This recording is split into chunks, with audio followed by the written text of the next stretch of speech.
The only people that the Americans could find to put in Imran Khan's stead were the sweepings of the Police Gazette floor.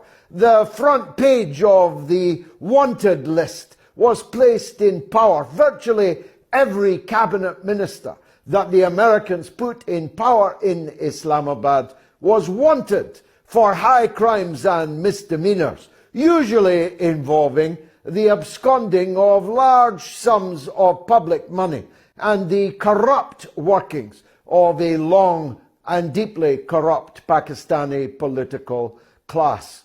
I was buttressed also by an important fact that I have to mention.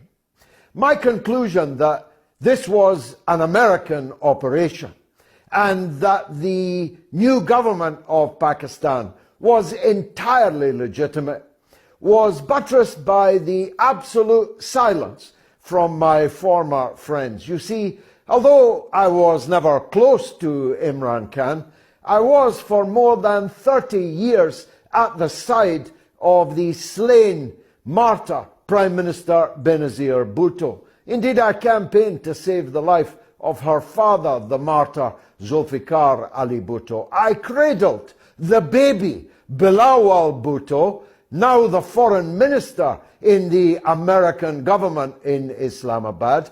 In my arms as a baby, I carried him around as a toddler. I was one of his mother's closest friends. None of them have been in touch with me to complain or to explain why I was wrong about my conclusion. A voluble, eloquent statement that I was right, because they at least have shown me the respect of knowing that they couldn't pull the wool over my eyes. If they thought they could, they'd have been on the phone saying, "You've got this completely wrong." But my phone has been silent. And of course, people ask me, one comrade of mine asked me today, well, why would the Americans want this regime change operation?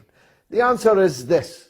They want Pakistan to be a reliable base for them, as it was throughout the 1980s in their attempt to destabilize and, if possible, regime change Kabul and Afghanistan. They want to use Pakistan as a tool to help destabilize Russia's near abroad in Central Asia.